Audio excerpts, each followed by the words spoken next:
이끄심을 의지하다, 이런 제목으로 함께 은혜 나누도록 하겠습니다. 성령 하나님은, 우리 안에 내주하시는 성령님은 우리를 거듭나게 하시는 분입니다. 성령의 관심은 우리의 거듭남에 있습니다. 성령님은 우리의 거듭남을 의도하시면서 우리의 안팎을 에워싸서 지금도 일하고 계십니다. 그런데 문제는 우리의 관심은 엉뚱한 데 가 있다는 것입니다. 성령님은 우리의 거듭남에 관심을 두고 있는데, 우리는 우리의 거듭남에 관심을 두기보다 우리의 외부 환경과 조건의 변화에 관심을 두기 쉽습니다. 우리가 처해 있는 상황과 형편의 변화에 더 큰 관심을 기울이기 쉽습니다. 거기에 힘과 에너지를 쓰고 살기 쉽죠. 그러니까 성령님은 우리가 누구인지, 우리가 누구로 살아야 되는지에 관심을 기울이며 우리에게 일하시는데, 우리는 우리의 외적 환경과 상황과 형편에만 관심을 두고 있으니 미스매치의 상황입니다. 그래서 우리가 성령님을 잘 알아차리지 못하고 또 성령님이 함께 계신다는 것에 둔감한지 모르겠습니다. 성령님은 우리의 거듭남에 관심을 기울이는데 왜 우리는 자꾸 우리의 외부 환경과 그리고 조건과 상황과 형편에만 관심을 기울일까요? 단순합니다. 그게 바뀌어야 내가 행복하다라고 믿기 때문에 그렇습니다.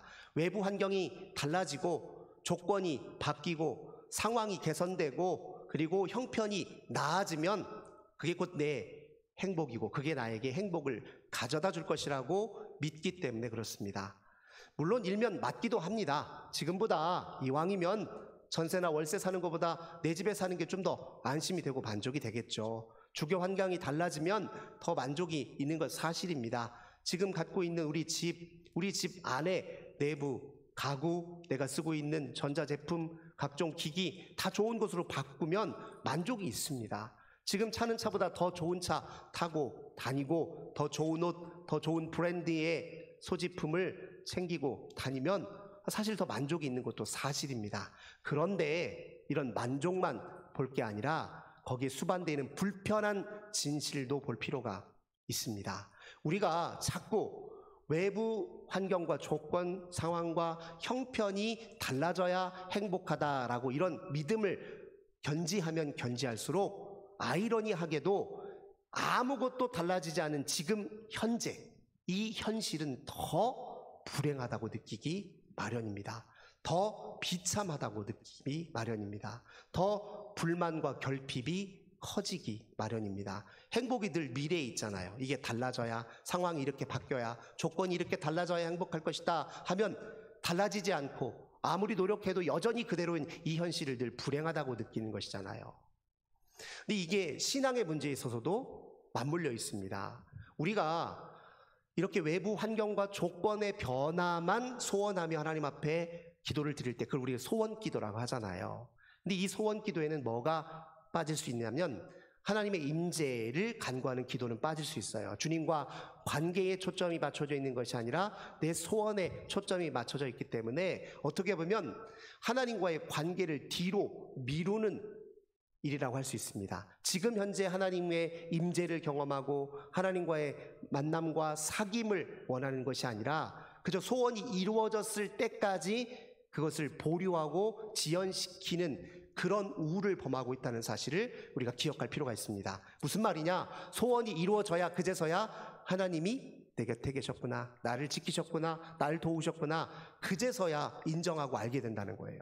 근데 그 소원이 이루어지지 않으면 여전히 하나님은 내 곁에 안 계신 것이고 나에게 은혜 주신 것은 아니고 하나님은 나에게 멀찍이 떨어지신 분으로 계속 그렇게 우리가 생각할 수 있다는 것입니다.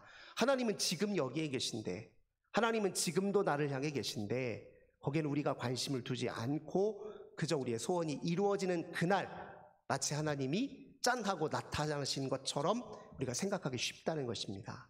근데 그러니 우리가 외부 환경과 조건, 상황과 형편의 변화가 있어야 행복하다는 그 믿음이 우리가 택한 삶의 전략이죠. 그 믿음 때문에 오히려 우리가 더 큰 결핍, 불만족, 그리고 더 큰 불행, 그리고 하나님과의 관계의 빈곤함을 가져다 준다는 이 아이러니를 직시할 필요가 있습니다. 이걸 직시하는 사람들은 이제 삶의 전략을 좀 달리해야 됩니다. 외부의 환경과 조건을 달리하는 것도 중요하지만 우리 내면의 환경을 달리하는 게 더 중요합니다. 상황과 형편을 개선하고 나아지게 하는 것도 중요하지만 어떤 상황과 형편 속에서도 그를 대응하는 나의 내적 태도를 달리하는 건 더 중요합니다. 이게 사실 성령께서 우리에게 기대하시는 진짜 거듭남입니다. 이 거듭남이 있어야 우리 삶에 진정한 만족이 있습니다. 우리 예수님께서 본문에서 뭐라고 말씀하셨습니까? 거듭나지 아니하면 하나님 나라에 참여할 수 없다 말씀하십니다. 우리가 그렇게 기대하고 바라는 진정으로 만족하고 풍요한 삶은 하나님 나라에 있는데 정작 거듭남을 통해서 그 나라를 경험할 수 있다 예수님 말씀하셨습니다. 거듭남은 헬라어로 어떤 뜻을 가지고 있냐면 원어상 위로부터 나다 이런 뜻을 가지고 있습니다. 그러니까 위에 계신 하나님에 의해서 위에 계신 하나님으로 이끌려 상승하는 것, 이게 사실 이제 거듭남의 본질입니다. 거듭남은 우리의 존재의 탈바꿈이자 동시에 위에 계신 하나님에 의해서 이끌려 위에 계신 하나님에게로 끊임없이 다가서는 것이 그게 바로 거듭남입니다. 그 거듭남의 삶에 참여하도록 성령께서 우리의 문을 두드리고 계신데 우리는 엉뚱한 곳에 자꾸 관심을 두고 산다는 것이죠. 이렇게 우리에게 다가오시는 성령님을 우리가 어떻게 알아차리느냐, 이게 굉장히 중요한 이슈입니다. 우리는 성령님의 이끄심을 자꾸 생각할 때 잘못 오해하는 경우가 많아요. 근데 우리가 무슨 목줄 찬 강아지도 아닌데 성령님이 우리를 어디로 끌고 가신다는 말인가, 이렇게 생각하기도 쉽고요. 성령님은 왜 우리를 이렇게 구속하시고 자기 뜻이라고 하면서 우리를 지배하시는가, 이렇게 잘못 오인할 수도 있는데요. 실상은 정반대입니다. 성령님은 오히려 우리를 자유케 하시는 분이고요. 우리는 이미 무엇인가에 질질 끌려 살고 있습니다. 우리 평범한 일반인들의 직장 생활 또 생활상을 한번 되돌아보십시오. 표준적이고 평균적인 우리의 현대인들의 바쁜 삶의 하루를 한번 되돌아보시자고요. 일어나는 순간부터는 출근 시간에 쫓겨서 여유를 잃어버립니다. 그날 해내야 할 산적한 과제들이 그의 생각을 다 빼앗아 버립니다. 채 풀리지 않은 피로가 그날 아침에 기분을 다 앗아가 버립니다.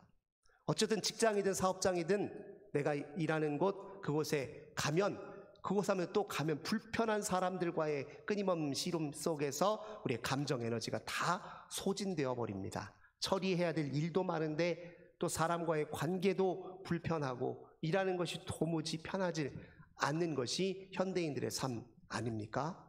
그러니까 뭔가 만족을 위해서, 행복을 위해 달려가긴 하는데 더 큰 결핍과 불만족에 살고 있는 것이 우리들의 모습이 아닌지 되돌아볼 필요가 있습니다. 그저 남은 것은 전투적 의지요, 결핍이요. 그러니까 뭔가 허전하니까 우리가 흔히 마음속에 공상하기를 일확천금이라도 쏟아져서 이 모든 걸 싹 다 정리해버리고 좀 편하게 살았으면 좋겠다 하는 그런 망상을 때로 우리가 가질 때도 있잖아요. 그건 일종의 탐욕이죠. 탐욕, 결핍, 이것이 우리를 질질 끌고 다니는 것은 아닌지 되돌아볼 필요가 있다는 것이죠. 누구나 다 삶의 주체로 살아야 된다. 생각은 그렇게 하고 말은 그렇게 합니다. 그런데 실상은 뭔가에 질질 끌려다니고 쫓겨 살고 밀려 사는 우리들의 삶이 아닌지 되돌아볼 필요가 있습니다. 그럼 주체가 아니라 그건 객체지요. 그런데 성령님은 우리를 그렇게 기계적으로 세상에 쫓기듯 사는 삶으로부터 우리를 건져내 주시기 위해서 일하시는 분입니다. 성령님의 이끄심에 순응하기만 하면 우리는 우리의 마음이 고양되고 우리 마음이 새로워지고 우리의 마음의 층위가 높아진다는 것을 경험하게 되어 있습니다. 우리는 대개 마음이 나락에 떨어졌을 때 무엇을 경험하냐면 수치심과 또는 증오를 경험합니다. 수치심과 증오에 사로잡혀 있는 순간은 우리가 겪는 모든 상황은 다 우리를 위협하는 상황으로밖에 해석되질 않아요. 나를 둘러싸고 있고 나와 관계 맺는 사람들은 나를 괴롭히는 사람으로밖에 인식이 안 돼요. 상황 속에 내가 찾을 수 있는 희망의 단서 같은 건 잘 보이질 않습니다. 그러나 우리가 그렇게 매여 있는 우리의 마음을 성령님께로 돌이켜서 성령님의 이끄심에 순응하기 시작하면 성령 하나님은 우리의 보호자가 되셔서 우리를 새로운 삶으로 이끌어 가시게 되어 있습니다. 때로 우리 마음은 불안과 두려움 속에 사로잡혀 있죠. 두려움과 불안이 이끌리는 삶은 틀림없이 이 사회 속에서 내 자리, 내 역할 찾느라 분주할 것입니다. 힘써도 잘 안 돼, 하는 일이 잘 안 돼서 괴로울 것이고, 인간관계도 잘 안 풀려서 끊임없이 뭔가 힘이 붙일 것입니다. 힘에 겨울 것입니다. 그런 상황 속에서 우리가 택하는 삶의 전략은 자꾸 도피해요. 힘든 일은 자꾸 피하고 싶고, 가능하면 편안하게 살기 위해서 그저 편안함 하나만 삶의 목표로 삼기 쉽습니다. 그런데 그런 삶에서 우리를 건져주시길 원하시는 분이 바로 성령 하나님이십니다. 우리 마음은 때로 사회적 인정 욕구에 사로잡힐 때가 있죠. 그 사회적 인정 욕구에 사로잡혀 있으면 우리가 중요시 여기는 건 그저 이미지예요. 이미지, 겉으로 드러난 이미지. 우리의 이미지가 훼손되는 상황에 처해 있으면 화가 날 것이고, 우리의 이미지를 훼손해서 내 자존심을 꺾어놓는 사람들에게 당연히 화가 날 것입니다. 늘 화가 나 있고 늘 짜증이 가득하고 늘 신경질적인 삶이 사실 사회적 인정 욕구와 맞물려 있다는 사실을 직시할 필요가 있습니다. 근데 성령님은 우리를 건져주십니다. 성령님의 이끄심을 알아차리고 거기에 순응하기 시작하면 성령님은 건강한 우리 자신을 오히려 만나게 합니다. 건강한 자기 자신으로 살아가는 사람들은요, 무엇을 경험하든 깊이 있게 경험합니다. 어떤 감정이든 때로 부정적인 감정조차도 자기 자신의 삶의 풍요로움으로 만들어갈 수 있는 능력이 있습니다. 고통스러운 순간을 진정시킬 수 있는 능력도 있어요. 이게 건강한 자기를 가진 사람들의 특징이에요. 건강한 자기로 사는 사람들은 자기를 잘 조절합니다. 욕구도 지어낼 줄 알아요. 네. 적절하게 자기 자신을 통제할 줄도 압니다. 그리고 다른 사람들과 친밀한 관계를 맺을 줄도 알고요. 홀로 있을 수도 있습니다. 혼자 있어도 불안해하지 않습니다. 이게 건강한 자기를 가진 사람들의 특징이에요. 그런데 성령님의 이끄심에 순응하고 또 그 이끄심을 의지하는 사람들에게 나타나는 가장 높은 능력은 무엇이냐면 하나님을 아는 능력, 하나님과 영적으로 깊이 사귀는 능력, 하나님과 함께 삶을 사는 능력으로 드러나게 되어 있습니다. 그러니 우리에게 주어져 있는 중요한 이제 과제는 무엇이냐? 우리가 세상에서 더 잘 되는 일에 힘쓰는 것, 그것만 우리의 과제가 아니라 진짜 우리에게 풀어야 될 진짜 중요한 과제는 무엇이냐면 어떻게 하면 성령의 이끄심을 온전히 의지하고 순응할 수 있느냐의 문제이겠죠. 성령의 이끄심을 의지하려면 첫 번째 무엇이 필요하느냐? 성령님이 우리의 마음을 주도하고 또 우리 마음을 이끄실 수 있도록 우리 마음의 내면의 공간을 확보할 필요가 있습니다. 내면의 공간, 이걸 다른 말로 하자면 내적 침묵이라고도 할 수 있습니다.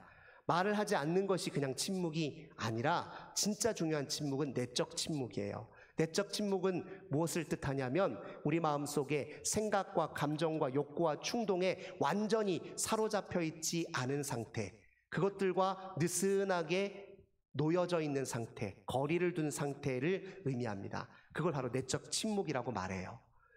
이 내적 침묵은 어디에서 확보가 되느냐? 자기 관찰로부터, 깨어있는 의식으로 자기 내면을 살피는 데서부터 이 공간과 내적 침묵이 일어납니다. 생각이 일어나면 무슨 생각을 하고 있는지를 살펴야 되고, 감정이 일어나면 어떤 감정이 내 마음을 주도하고 있는지를 살펴야 되고, 충동이 일어나면 그 충동이 어디로 나를 이끌고 있는지를 살피는 것, 깨어있는 의식으로 마음을 살필 때에 우리의 마음의 공간이 확보돼요. 이거는 많이 생각하는 것과는 차원이 다릅니다. 자기 마음을 관찰한다는 건 관찰하되 살펴보되 거기에 끼어들지 않는 걸 의미해요. 생각에 꼬리를 물어봐야 결국 그 생각은 부정적인 생각으로 기울어지게 되어 있습니다. 우리가 그렇게 우리 마음의 습성이 그래요. 성향이 그래요. 내버려두면 결국 부정적인 생각으로 귀착되기 쉬운 것이 우리의 마음의 성향과 습관입니다. 그러니까 거기에 끼어들지 않고 그저 보기만 해야 돼요. 감정도 마찬가지입니다. 감정을 감정으로 알아차렸으면 부추길 필요는 없어요. 누구 때문에 화가 났는데 어떻게 나한테 그럴 수 있어? 나를 무시해도 유분수지? 하면서 감정을 더 부추길 필요는 없거든요. 그저 감정을 감정으로 인식하는 정도, 관찰하는 정도로 그치면 됩니다. 예를 들면 이것과 같아요. 버스를 탔습니다. 버스의 창밖을 향해 바깥 풍경을 봤어요. 이렇게 지나가는 풍경 속에서 너무 아름답고 멋진 풍경이 있어서 내가 버스를 세워서 내려가지고 그 풍경을 손에 쥐려고 했다고 보십시오. 그러면 본래 내가 가야 될 귀착지, 목적지는 그 순간 상실되어 버립니다. 성령께서 우리를 이끄시는 삶으로 온전히 참여하기 위해서는 우리의 마음이 주도하지 못하도록 끼어들지 않고 그저 보고 지나치는 마음의 그 기술을 터득할 필요가 있습니다. 이런 마음을 관찰하는 능력이 곧 기도하는 사람의 전제입니다. 기도는 자기 마음 살핌으로부터 시작되는 거예요. 시편이 그 중요한 예입니다. 시편을 잘 묵상하고 즐겨 읽어보신 분들은 아실 거예요. 시편의 대다수에 있는 내용은 뭐지 아십니까? 자기 마음을 세세하고 낱낱이 묘사하는 데 있어요. 어떻게 이런 말을 할까? 다윗이 그래도 믿음이 좋은 사람인 줄 알았는데 어떻게 자기 심정을 이렇게 솔직하게 다 드러내놓고 이거 드러내기 부끄러운 감정이기도 할 텐데 하는 마음까지도 전부 낱낱이 묘사합니다. 그 자기 마음 관찰하지 않고서는 그런 기도 불가능한 기도입니다. 그렇게 하나님께 아뢰이는 것이 시편의 기도의 핵심이에요. 그래야 내가 내 마음을 주님께로 온전히 내어드릴 수 있습니다. 내 마음의 대상, 내 마음에 나의 마음을 주도하는 대상으로부터 노임을 받아서 성령의 자율적 이끄심과 주권에 우리 자신을 내어 맡길 수 있는 것입니다. 욥도 마찬가지잖아요. 욥이 큰 고난과 아픔에 겪고 있을 때요, 하나님께 탄식하고 토로하는 이야기를 보세요. 야, 어떻게 아무리 그래도 하나님 앞에 이런 이야기까지 다 하냐? 이렇게 아무 말이나 막 해도 되나 싶을 정도로 그저 자기 심정을 토로합니다. 내적으로 성숙한 사람, 하나님과 친밀하게 교제하는 사람들의 특징들은 다 자기 마음을 살피는데 힘쓰는 사람들이었습니다. 우리의 시선은 온통 바깥에 가 있어요. 근데 우리가 기도할 때 눈을 감잖아요. 왜 그렇습니까? 바깥 세계로부터 거리를 두기 위해서입니다. 그리고 자기 자신의 내면과 접촉하기 위해서 그럽니다. 자기 마음을 살펴야 마음에 공간이 생기고 그 틈 속에서, 그 공간 속에서 성령을 기다리고 성령의 이끄심을 의지할 때 그때 비로소 굉장히 깊은 인격적 경험을 우리는 할 수 있는 것입니다. 두 번째로 우리가 성령의 이끄심을 의지하려면 무엇이 필요하냐면 우리에게 일어나는 모든 일들, 그 일들을 수용적 자세로 맞이할 필요가 있습니다. 일어나는 모든 일들, 나쁜 일도 있죠. 좋은 일도 있고요. 그런데 좋은 일이라고 다 좋은 것만 있는 것도 아니에요. 나쁜 일이라고 다 나쁜 것만 있는 것도 아닙니다. 세상 만사 세옹지마라고 하잖아요. 나쁜 일이 어느 순간 좋은 일이 될 수도 있고 좋은 일이 나에게 나쁜 일이 될 수도 있는 것입니다. 그러니 우리 삶을 되돌아볼 때 우리에게 일어나는 모든 일들을 어떻게 봐야 하냐면 섣부르게 판단하지 않고 그 모든 상황 속에 하나님의 선한 개입과 의지와 뜻이 있다라는 것을 인정할 필요가 있다는 거예요. 이게 수용적 자세입니다. 세상이 일어나는 대로 그냥 일어나는가 보다가 아니라 그 일어나는 모든 일 속에 하나님의 섭리도 같이 있다라는 걸 인정하는 것이 일어나는 모든 일들을 수용적 자세로 맞이하는 걸 의미합니다.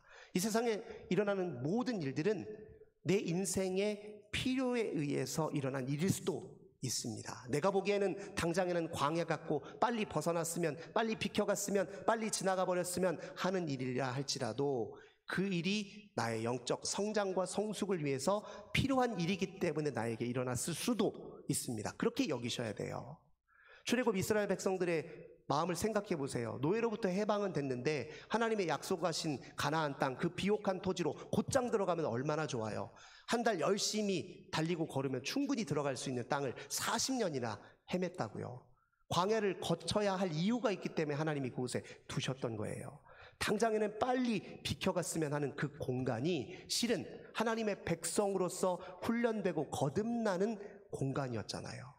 그 시간이 하나님께 가까이 다가가는 시간이었습니다. 은혜를 깊이 인식하고 받아들이는 시간이었어요.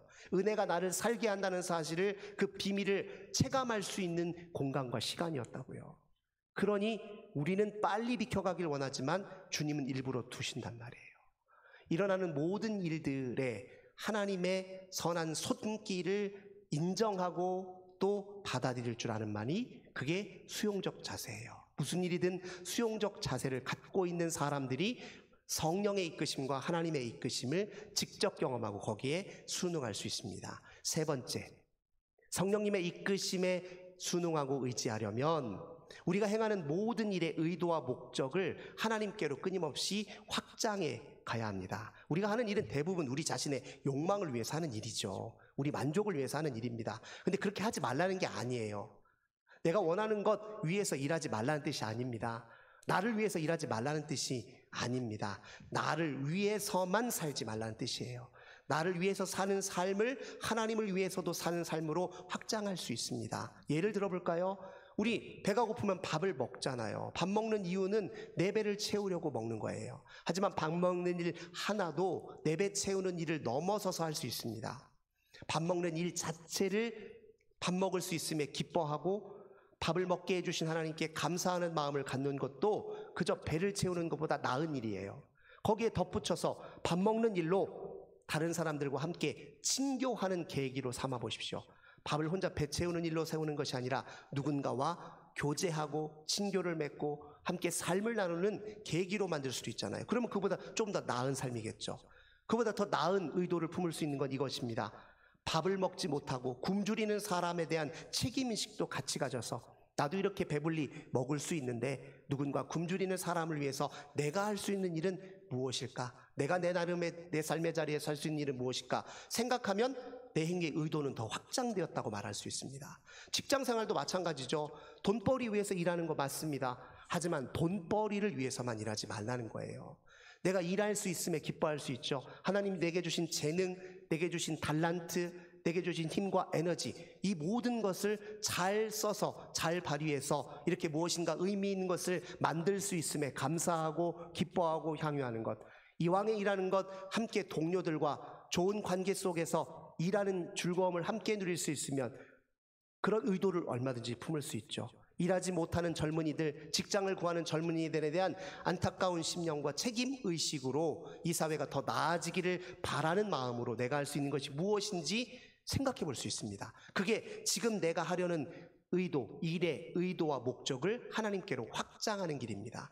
그렇게 의도를 확장할 마음을 품어야 성령의 이끄심을 알아차리고 거기에 부응할 수 있는 것입니다. 네 번째, 우리 삶을 성령의 이끄심과 그리고 이끄심에 순응하려면 우리의 개인적 삶을 하나님 나라의 삶의 맥락 속에 재위치시킬 필요가 있습니다. 내 삶은 내 개인의 삶이 아니라 하나님의 위대하고 크고 놀라우신 하나님의 역사에 합류되어 있는 삶이라고 인식하고 인정할 필요가 있습니다. 우리 삶 그렇게 시시한 삶 아닙니다. 시시한 욕망이나 채우고 그 욕망이나 실현하려고 우리에게 주어진 삶이 아닙니다. 우리 삶에는 그 시시한 욕망 너머에 하나님의 부르심도 있고 하나님의 사명도 있습니다. 또 이 시대를 살아가는 하나님이 우리에게 부여주신 소명도 있습니다. 그걸 알아차리고 인정하고 그 소명과 부르심에도 나의 마음을 두고 살면 성령이 우리를 이끄시고 또 우리의 이끄심에 우리는 순응할 수 있다는 사실을 반드시 기억해야 됩니다. 우리 삶은 어떻게 보면 기회예요. 하나님을 만날 수 있는 기회고 하나님의 뜻을 이 땅에서 실현할 기회입니다. 하나님이 우리에게 부여하신 은사로 최상의 가치를 이루어낼 수 있는 기회예요. 이 세상에서 하나님과 함께 사는 삶의 기쁨을 만끽할 기회입니다. 하나님을 의지하고 사는 삶의 진정한 자유를 누릴 기회예요.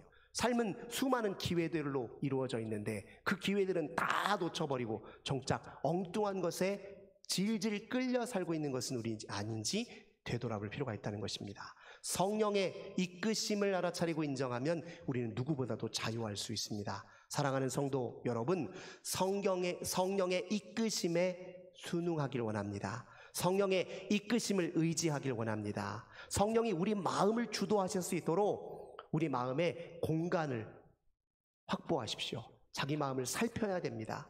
자기 마음에 살펴서 자기 내적 눈을 떠서 성령님이 내 마음을 만지실 수 있도록 기회를 드려야 됩니다. 성령 하나님께서 우리에게 일으키시는 모든 일들을 수용적 자세로 맞이할 수 있어야 됩니다. 우리가 하는 모든 일의 의도와 목적을 하나님께로 끊임없이 확장해 갈 수 있어야 됩니다. 내 삶은 내 개인의 삶으로 국한되어 있는 것이 아니라 하나님의 위대한 역사에 합류되어 있다는 사실을 인정할 필요가 있습니다. 그렇게 성령의 이끄심에 온전히 순응하고 의지하여서 바로 여기에서부터 지금 이 순간부터 하나님이 주시는 참 만족과 기쁨과 행복과 자유를 누리시는 저 우리 모든 성도님들 되시길 주님의 이름으로 간절히 기원합니다. 좋으신 주님 감사합니다. 성령 하나님이 우리 곁에서 늘 마음문 두드리시고 사인을 주는데도 불구하고 우리는 그저 바깥 세계에만 너무 눈을 뜨고 사는 것은 아닌지 우리 자신을 되돌아봅니다. 우리 내면의 눈을 뜨게 하소서. 우리의 마음에 공간을 마련해 두고 성령님을 모시어서 성령님이 우리를 더 나은 존재로, 더 나은 마음으로 새롭게 빚으시고 가꾸시고 창조하실 수 있도록 우리 자신을 내어드리는 삶에 깊이 참여하는 우리 모두가 되게 하여 주옵소서. 주 예수님의 이름으로 간절히 기도드립니다. 아멘.